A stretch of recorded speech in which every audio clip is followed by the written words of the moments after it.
सभी दर्शकों को नमस्कार। सतनाम बोलिए सतगुरु रविदास महाराज की जय। जय भीम जय भारत। दर्शकों, आज मैं डॉक्टर बाबा साहब भीमराव अंबेडकर जी की जन्मस्थली पर आया हूँ। ये मध्य प्रदेश के इंदौर से महू छावनी में पड़ती है। भारतीय संविधान के मुख्य निर्माता डॉक्टर भीमराव अंबेडकर जी का जन्म 14 अप्रैल 1891 को इसी स्थान पर मध्य प्रदेश के महू में हुआ था। उनके सम्मान में महू को अब आधिकारिक तौर पर डॉक्टर अंबेडकर नगर कहा जाता है। यह उनकी जन्मस्थली है जो भीम जन्मभूमि के नाम से प्रसिद्ध है। और यहाँ पर एक भव्य स्मारक बन गया है जो 5 तीर्थों में एक है। सरकार के सहयोग से और सामाजिक सहयोग से डॉक्टर बाबा साहब अंबेडकर जी का एक बहुत अच्छा स्मारक बना है उनकी याद में। और ये वही भूमि है जिसको देखने के लिए आज लोग देश भर से लाखों की संख्या में यहाँ आते हैं। ये डॉक्टर बाबा साहब भारत रत्न भीमराव अंबेडकर जी दलितों के मसीहा जिनको बोलते हैं, जिन्होंने सारा जीवन अपना सामाजिक उत्थान में संघर्ष में लगा दिया। ऐसे महान महापुरुष सदियों के बाद आते हैं। तो हम लोग भी आज डॉक्टर बाबा साहब भीमराव अंबेडकर जी की जन्मस्थली को देखने के लिए आए हैं। और एक सप्ताह मध्य प्रदेश में सतगुरु रविदास विज्ञान विचारवाणी के प्रचार में आए हैं। तो संतोष जी जो हाट पिपलिया से हमारे सहयोगी हैं, मित्र हैं, तो वही बाबा साहब के इस स्थान के दर्शन कराने हमें लाए हैं, क्योंकि हम लोग गुरु रविदास जी के प्रचार प्रसार में निकले हैं।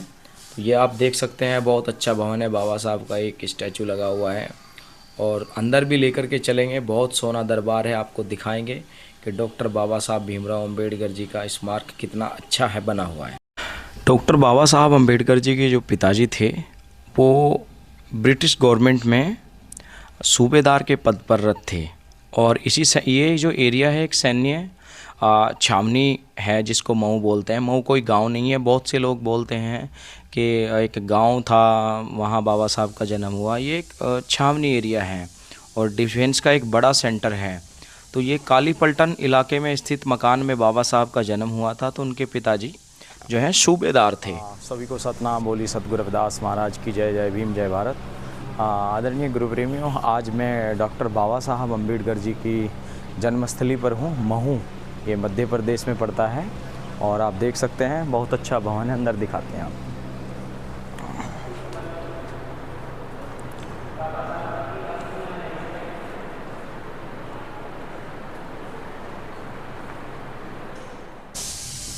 ये जो एक सुंदर सा स्मारक आप सामने देख रहे हैं, ये डॉक्टर बाबा साहब भीमराव अंबेडकर जी का इसमें अस्थि कलश रखा हुआ है।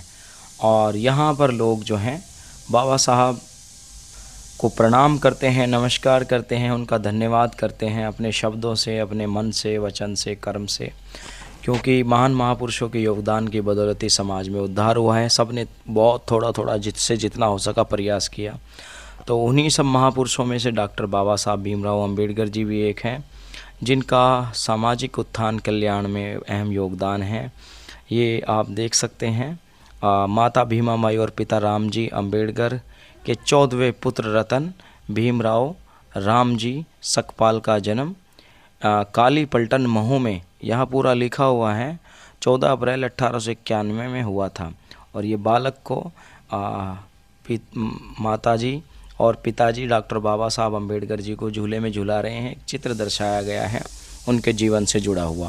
डॉक्टर बाबा साहब जो है एक महार बिरादरी महाराष्ट्र में और कुछ इधर दक्षिण भारत के एरिया में ये जाति होती है।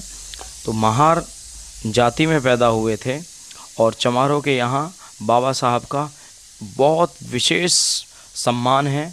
चमारों की किसी गली मोहल्ले में चले जाओ, कहीं घर चले जाओ, सबके घरों में पेंटिंग मिलेगी। चौक चौराहों पे डॉक्टर बाबा साहब अंबेडकर जी के स्टैचू मिलेंगे। और इतना ही, डॉक्टर बाबा साहब की बिरादरी के नाम से एक महार रेजिमेंट भी है। जैसी हमारी चमार रेजिमेंट थी, वैसी डॉक्टर बाबा साहब भीमराव अंबेडकर जी की भी की बिरादरी की अपनी महार रेजिमेंट है।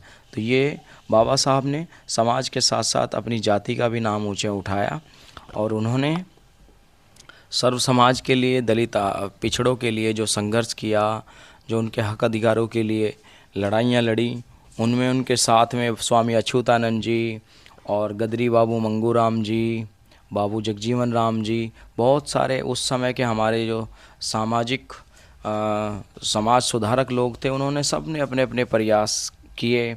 सबके सहयोग से हमारा भारतीय संविधान बना, जिसमें हम लोगों के हक अधिकारों का को दर्ज किया गया। तब जा कर के इस देश को संविधान मिला। नहीं तो कभी मुगलों के गुलाम, कभी अंग्रेज़ों के गुलाम, कभी किसी के गुलाम, ऐसे ही चलता रहा था। और फिर यहाँ नस्ल भेदी लड़ाई है, जातियों की लड़ाई है, वर्ण व्यवस्था है। तो डॉक्टर बाबा साहब अम्बेडकर ने SC ST OBC और जनरल हजारों जातियों को 4 कैटेगरी बना करके उसमें सबको सम्मानित किया। और रिजर्वेशन का प्रावधान हुआ संविधान में। सब उन लोगों को भी राजा बनने का अवसर प्राप्त हुआ जो सदियों सदियों से गुलामी और अपने आप को वंचित मानते थे। एक समय था केवल राजपूत ही देश में राजा बनते थे, वही राज कर सकते थे। आज बनिया भी राज कर रहा है, खटीक भी राज कर रहा है, चमार भी राज कर रहा है, धोबी भी राज कर रहा है। यानी कि अपने अपने क्षेत्र बटे हुए हैं सबके। कोई किसी भी लेके मेंबर पार्लियामेंट से लेकर के ग्राम पंचायतों तक आप तमाम जातियों को देखेंगे कि सांसद, विधायक और ग्राम पंचायत सरपंच जो हैं सब जातियों के मिलेंगे। तो ये राज का प्रावधान डॉक्टर बाबा साहब अम्बेडकर ने समता समानता के आधारित किया कि भाई वोट के आधार पर बनेंगे। नहीं तो जितनी भी राजाओं की लड़ाई हुई है वो सभी उनके अपने परिवार के लिए हुई, अपने कुल वंश को बचाने के लिए, उनका कोई सामाजिक योगदान नहीं। लेकिन डॉक्टर बाबा साहब अम्बेडकर जैसे महापुरुषों ने तमाम भारत में जन्मी जनजातियों के लिए उनके सम्मान अधिकार, जो वंचित लोग थे, सम बराबरी के लिए संघर्ष किया, जिसके परिणाम स्वरूप भारतीय संविधान हमें मिला। और बाबा साहब के संविधान की बदौलत आज लोग अच्छी अच्छी नौकरियों पर हैं, अच्छे अच्छे मकान बना रहे हैं। नहीं तो सब ने वर्ण के अनुसार जो है कर्म बांटे हुए थे। तो इस वर्ण व्यवस्था को चुनौती दी महान महापुरुषों ने। इसीलिए उनको लोग जो हैं बहुत कोटि कोटि धन्यवाद करते हैं उनके नाम पर। बड़े बड़े स्मारक, बड़े बड़े भवन, बड़े बड़े स्टैचू आज चौक चौराहों पर लगा कर के उनके सम्मान में उनका एहसान मानती है पूरी कौम। और मैं तो औरों का तो मुझे पता नहीं, लेकिन मैं अपनी चमार जाति में जन्मा हूँ। मैं तो देखता हूँ कि जो घरों में हमारे मंदिर गुरु घर होते हैं वहाँ पर भी बाबा साहब को गुरु रविदास जी के साथ में रखते हैं लोग, और उनको भी वो मानते हैं। तो जहाँ भी डॉक्टर बाबा साहब अम्बेडकर आप लगे मिलेंगे तो समझ लेना वहाँ हमारे समाज के लोग रहते हैं और उनका तहे दिल से सम्मान करते हैं। ये 5 तीर्थ बनाए गए थे डॉक्टर बाबा साहब अम्बेडकर जी के नाम से, जिसमें सर्वप्रथम जो है ये महू जो जन्म स्थान है डॉक्टर बाबा साहब अम्बेडकर जी का, दूसरा उनकी जो दीक्षा भूमि है नागपुर, तीसरी उनकी चैत्य भूमि, और एक लंदन में है, और एक अलीपुर रोड पे जहाँ उनका परिनिर्वाण हुआ था। ये 5 तीर्थ उनके नाम से बनाए गए हैं, जिनको करोड़ों रुपए की लागत से सौंदर्यीकरण किया गया, ताकि लोग जो हैं उनको दर्शन कर सकें, उनके जीवन को समझ सकें कि उनका कितना बड़ा योगदान रहा इस समाज के लिए। वो कितना कितना दिन बाहर रहे, कितना स्टडी किया, कितने पढ़े लिखे। शिक्षा का बहुत महत्वपूर्ण स्थान माना है बाबा साहब ने कि शिक्षित आदमी परिवर्तन कर सकता है। इसलिए हमें शिक्षा हासिल करनी चाहिए और उनके बताए हुए कदमों पर चलना चाहिए। और एक सबसे अच्छी चीज़ ये है कि भारतीय संविधान से तमाम जातियों को रिजर्वेशन से लाभ मिला है, लेकिन सभी को अपना थोड़ा थोड़ा योगदान, उनका धन्यवाद तो कम से कम करना ही चाहिए। और जैसे हमारा जो है, जो जिस जाति से हम आते हैं, चमार जाति से, वो भारत की प्रधान जाति है, सबसे बहुसंख्यक समाज यही है। तो हम जितने भी गुरु रविदास जी के अनुयायी हैं वो सब अपने सत्संगों में, मंचों से, स्टेज से खूब डॉक्टर बाबा साहब अम्बेडकर जी की विचारधारा की, उनके मिशन की, उनके त्याग, बलिदान, तपस्या की सब जगह बखान करते हैं, लोगों को बताया जाता है, समझाया जाता है। लेकिन जैसे डॉक्टर बाबा साहब अम्बेडकर जी बौद्ध धर्म स्वीकार उन्होंने किया था, तो बहुत सारे देश में बौद्ध मठ हैं, उनको भी ज़्यादातर हमारे ही लोग चलाने वाले हैं। तो जितने गुरु रविदास मंदिर हैं या आश्रम हैं, ज़्यादातर में बाबा साहब की बात होती है, उनके फ़ोटो वगैरह भी सब जगह, इस प्रतिमाएं वगैरह लगी मिलेंगी। लेकिन जैसे हम इस भवन में आए हैं तो यहाँ हमने बाहर देखा फ्लैक्स पे कबीर जी, साहू जी और इत्यादि कई महापुरुषों के चित्र देखने को मिले। तो वैसे ही मेरा मानना है, बहुत जगह हमने ये चीज़ नोट की है कि बाबा साहब अम्बेडकर जी के संग्रहालयों पर या उनकी कोई ऐसी यादगार मेमोरियल चीज़ें हैं, वहाँ सतगुरु रविदास जी का भी चित्र होना चाहिए। क्योंकि हम लोग तो सबको बराबर मानते हैं और चमारी एक ऐसी जाति है जो किसी से भेदभाव नहीं करती, सबको श्रद्धापूर्वक जो है उनमें आस्था रखती है, उनका एहसान मानती है जिन्होंने भी दबे कुचले समाज के लिए काम किया।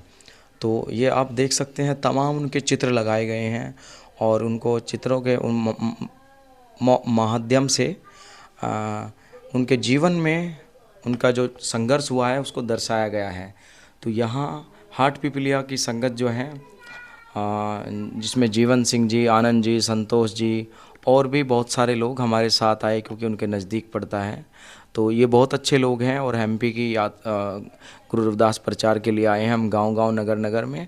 तो मैं इनसे भी आपको रूबरू कराऊंगा कि मध्य प्रदेश के लोग कितने अच्छे लोग हैं, कितने शांत स्वभाव के लोग हैं, उनका व्यवहार और उनकी नम्रता लोगों के प्रति कितनी अच्छी है। तो ये डॉक्टर बाबा साहब अम्बेडकर जी का स्मारक है। कोशिश करें, अभी जो बाबा साहब महात्मा बुद्ध जी का बाहर स्टैचू लग रहा है उसका कीमत 15 लाख रुपए बता रहे थे। जो संगमरमर की मूर्ति है, कहीं विदेश से आई है, वो सामने पार्क में वो यहीं गाइड था, एक लड़का जो है सबको बताता है, तो वो पेज वेज ऑर्गेनाइज करता है यहीं से। तो वो बोल रहा था कि जो भगवान बुद्ध की प्रतिमा बाहर पार्क में लगाई जा रही है उसकी कीमत 15 लाख रुपए है। तो अच्छी बात है भाई, महापुरुष है, महात्मा बुद्ध ने भी इस देश के लिए बड़ा कल्याण किया, इस देश के साथ साथ और देशों को भी उनका लाभ मिला। तो महापुरुष जो है पूजनीय होती हैं, लेकिन जब सबको सम्मान दिया जाता है तो गुरु रविदास जी के भी ज़रूर जो हैं कहीं ना कहीं उनकी स्मृति में उनको भी याद करना चाहिए। उनका भी जीवन जो है स्पष्टता से, छुआछूत से, दुख दरिद्रता से भरा हुआ था। उन्होंने समाज में एक बड़ा परिवर्तन किया और सतगुरु रविदास जी का कद पद बहुत ऊंचा है। वो सतगुरु हैं और वो दीन दुनिया के मालिक हैं, हम उनको अपना आराध्य मानते हैं। तो मेरा कहना है जितने भी बौद्ध मठ हैं उनमें सभी में गुरु रविदास जी की प्रतिमा स्थापित हो, उनमें पेंटिंग, कम से कम उनको इस रूप में याद किया जाए। तो दर्शकों, ये थी डॉक्टर बाबा साहब भीमराव अंबेडकर जी की जन्मस्थली। आपको देख करके कैसी लगी? कभी आपका अवसर लगे ज़रूर बाबा साहब को प्रणाम करने जाना। मैं तो ऐसे महापुरुष को कोटि कोटि प्रणाम करता हूँ जिन्होंने एक सामाजिक परिवर्तन किया। आज उनको भगवान के रूप में लोग मानते हैं, तमाम देश और दुनिया में उनके स्टैचू लगे, उनके ज्ञान को पूजा जाता है। तो चमार बुलेटिन यूट्यूब चैनल के सभी दर्शक जो नए हैं वो चैनल को सब्सक्राइब करें और लाइक करें वीडियो को, और वीडियो को शेयर करें। धन्यवाद, हमें सपोर्ट करें। सतनाम।